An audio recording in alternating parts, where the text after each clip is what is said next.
साथ मेरा शादी हो। तेरा शादी में मैं गोली कर दूंगा।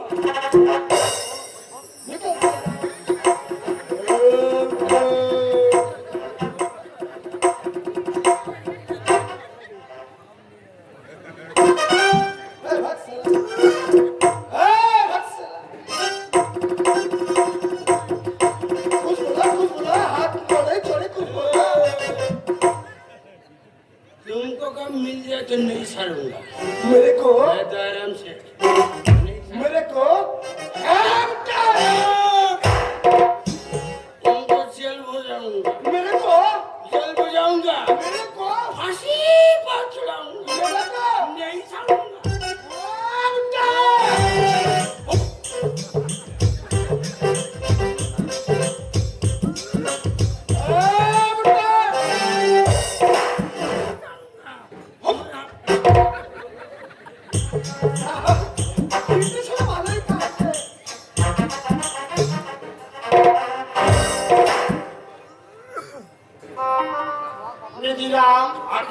তোমার কথা ভেবে মনে হচ্ছে জগতে এখনো মানুষ আছে। আমি আবার একটা মানুষ শোকে কাপে ওরা কয়লা পেয়ে গেছে পণ্ডিত মশাই। কি জানো পণ্ডিত মশাই, ওই ভগবান বেটা ওই এক চোখা, যে বেশি দুঃখী তাকেই বেশি করে দুঃখ দেয়। দুঃখী তো দুঃখী জনের কথা বোঝে, নইলে কলকাতা শহরে আমার অনেক আত্মীয় স্বজন আছে, তারা তো কেউ এলো না আমার মেয়ের বিয়েতে, অথচ তুমি বিনা আমন্ত্রণে এলে আমার মেয়ের বিয়েতে। আমি না এসে কি পারি? আমার গোবিন্দকে আপনি যে পড়াতে, ওই 70টাকে আপনি তো বড্ড ভালোবাসতেন। দিদিরাম, পণ্ডিত মশাই, ওই ছেলে আয় রোজগার কেমন করে? খুব ভালো ছেলে, বহু ভাগ্যে আমি পবন ছেলে পেয়েছিলাম। কি হলো পণ্ডিত মশাই, আপনি কাঁদছো কেন? বাপ কি না, তাই নিরুপায় বাপের চোখের জল ছাড়া আর কি সম্বল আছে বলো? পণ্ডিত মশাই, মন বলে যে একটা জিনিস এখানে আছে, সে কোনো প্রবোধ মানতে চায় না। তার যে অনেক আশা ছিল, কিন্তু কিন্তু নিষ্ঠুর বিধাতা সব আশা তছনছ করে দিল, ভণ্ডুল করে দিল। जय पटेছি কি জয় पटेছি। এই যে সসজি देखो लगता शादी का वक्त हो जाएगा। কি বললে?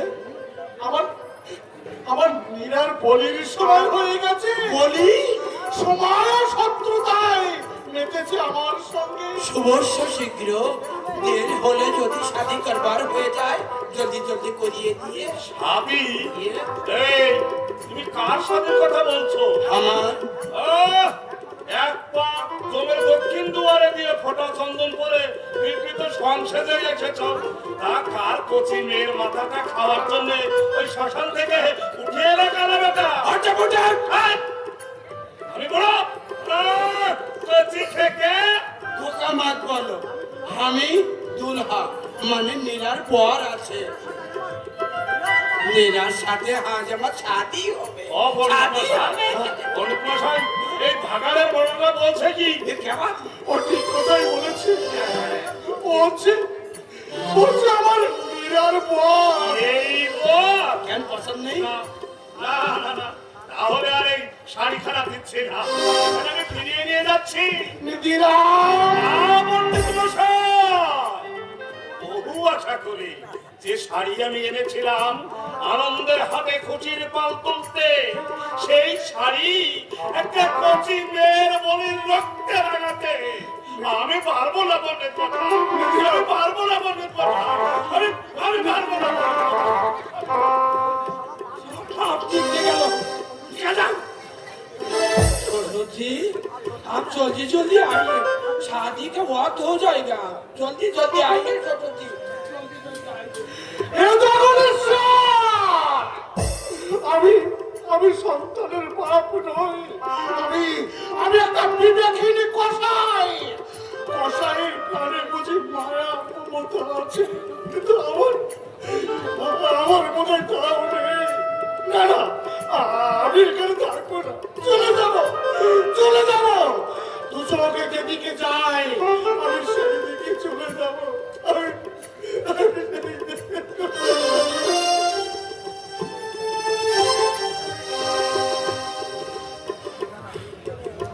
মা মেয়েরা, তোর এই নিরুপায় বাবাকে তুই ক্ষমা করে এই ছাড়া আমার যে আর কোনো উপায় ছিল না মা।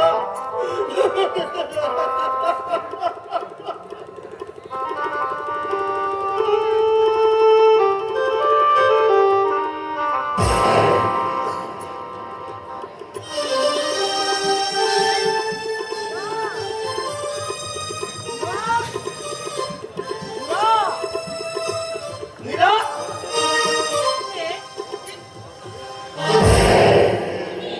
এখানে কেন? আমার বর দেখবে না?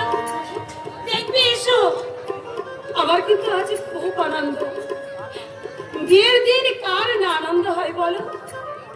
জানো, এই দেখো না, আমাকে অনেকে সোনা গহনা দিয়েছে, রং বেরঙের শাড়ি, ব্লাউজ, আলতা, সাবান, গন্ধ তেল, আরো কত কি। মীরা, বরের বয়সটা একটু বেশি, তাতে কি হয়েছে? পুরুষ তো এক চোখ নেই, তাতে দুঃখ করবার কিছু নেই। আরেকটা চোখ দিয়ে কিন্তু সব দেখতে পাবে। বলতে পারো তুমি বাঙালি নয়, তাতে কি হয়েছে? মানুষ তো বটে। মীরা, কি বলছো তুমি? এখনো বুঝতে পারলে না? শ্বশুর বাড়ি থেকে ঘুরে এসে আমি যখন হিন্দিতে কথা বলবো, তখন তো তুমি মোটেই বুঝতে পারবে না। মীরা, মীরা, তুমি কি? দেবী! তা না বলে বাঁচা মরার এই সন্ধিক্ষণে দাঁড়িয়ে মানুষ কি কখনো হাসতে পারে? মা, সহিষ্ণুতার এই জীবন্ত উদাহরণ কেউ কি কখনো দেখেছো? একটু বাদে এই মেয়েটি চিরদিনের জন্য বিদায় নেবে। তা দেখে বাঙালির যুবকদের কি মুখ উজ্জ্বল হবে? হবে না জানি মা, কিন্তু আমি কি করতে পারি বলো? আমায় বলতে হবে। এই সমস্যার সমাধান কি তোর হাতে নেই? কি বলতে চাইছো তুমি মা? বলতে হবে কেন? তোর প্রাণ নেই? মনটা কি তোর এখনো বিদ্রোহ করে উঠছে না? আপদে বিপদে যে সবসময় আমাদের পাশে এসেছে, তার জীবন্ত হত্যার দৃশ্য দেখে তোর প্রাণটা কি একবারও কাঁপছে না? শুধু কাঁদছে না মা গো, কাঁচা এমন বাঘের মতো লোহার কারণে মাথা ঘুরছে, কিন্তু উপায় নেই মা। তীরে দাঁড়িয়ে একটা অসহায় প্রাণকে ডুবে যেতে দেখবো, কিন্তু উদ্ধার করতে পারবো না, কারণ কারণ আমি যে সাঁতার জানি না মা গো। ওই নমরুস মা, মীরার মনের কথা তুই কি জানিস না? ফুলের মতো মেয়েটাকে তোর সামনে থেকে একটা খাটের মোড়া ছিনিয়ে নিয়ে যাবে, আর তুই দাঁড়িয়ে দাঁড়িয়ে দেখবি। মা, মা, তুমি বুঝতে পারছো না? বুঝতে পারছি না। ভাব দেখি একবার, আজ যদি ঘাটের মোড়ার সামনে এই মীরার বিয়ে হয়, কাল বিধবা হয়ে তোর সামনে এসে দাঁড়াবে, তা দেখে তোর বুঝি আনন্দ হবে? থেকে বাসে না, ছেড়েছিল অনেক টাকা। বিধবা হলে আমার কোনো কষ্ট হবে না। মীরা। টাকাই তো মানুষের সব। শুনছিস? হ্যাঁ শুনছি, কিন্তু এখনো কিন্তু নিজে তুই কত আদর্শের বাণী লিখেছিস, নিজের জীবনে যাতে গ্রহণ করতে পারিস না, দেশের সামনে দশের সামনে সেই আদর্শ তুলে ধরিস, তুই করিস পন্থায়। মা, তুমি জানো না মা, বাড়ির মেয়াদ অনেক আগেই শেষ হয়ে গেছে। ওই দয়রাম শেঠের দয়ায় কোন রকম এই বাড়িতে মাথা গুঁজে আমরা আছি। যে মুহূর্তে আমি হীরাকে বিয়ে করবো, সেই মুহূর্তে দয়রাম শেঠ আমাদের বাড়ি থেকে বের করে দেবে। এই করে নাই, আমরা রাস্তায় গিয়ে দাঁড়াবো। চুরির দায়ে আমার চাকরিটাও যে চলে গেছে মা গো।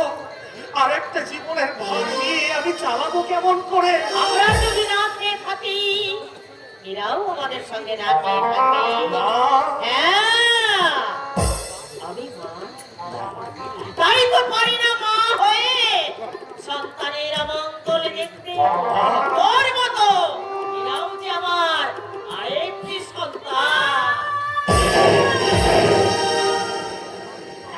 তুমি মানুষ না মা, তুমি মানুষ না, তুমি হচ্ছে ওই স্বর্গের দেবী।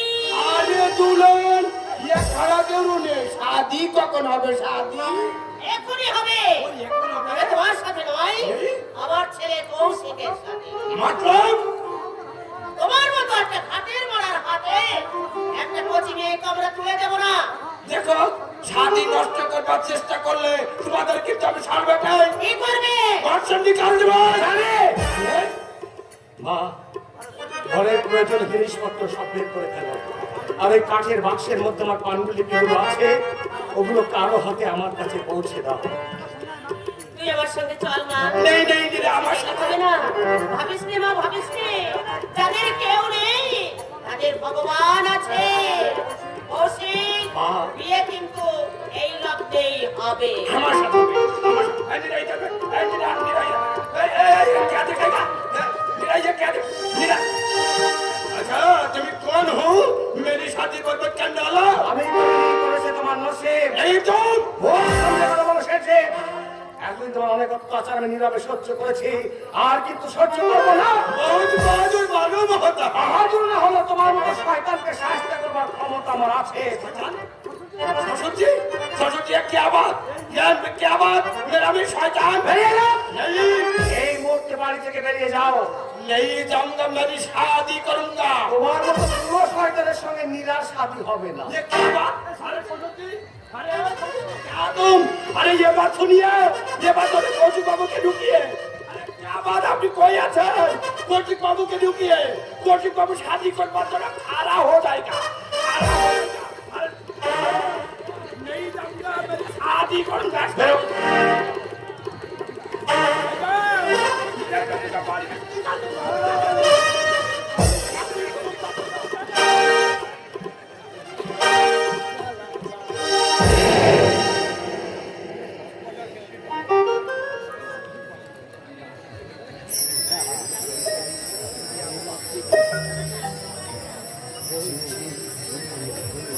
মা মীরা, বাপ হয়ে আমি তোকে বলির খড়গে তুলে দিতে পারবো না বলে তোকে সবাইকে ছেড়ে আমি চিরদিনের মতো চলে যাচ্ছি। পারিস তো? তোর বাবাকে ক্ষমা করিস দিদি, তোর নিষ্ঠুর বাবা। ও মাস্টার, এখন এসব কি শুনছি? নিধিরাম দাদা, মায়ের মুখে কথাটা শুনে আমার যে কত আনন্দ হচ্ছে বলে বোঝাতে পারবো না। এই নাও তো তোমার ওই পুঁথিপত্র করে ধরো তো একবার। ওগুলো ওগুলো তুমি নিয়ে যাও নিধিরা, ওগুলো তোমার দিদিমণিকে দিয়ে বলো এগুলো আমি তার কাছে গচ্ছিত রাখলাম। দিদিমণির কাছে এর মর্ম আর কেউ না বুঝলেও তোমার দিদিমণি ঠিকই বুঝবে দিদিদা। এগুলো হয়তো কোনোদিন ছাপার উপরে প্রকাশ পাবে না, তবু এগুলো অনাদরে ফেলে দিতে পারলাম না, কারণ এর মধ্যে রয়েছে আমার বহুদিনের স্বপ্ন, সাধনা, ত্যাগ, তিতিক্ষা, আমার বহু বছরের পরবায়ু। নিধিরামদা, আপনি ওগুলো একবার আমার কাছে দাও।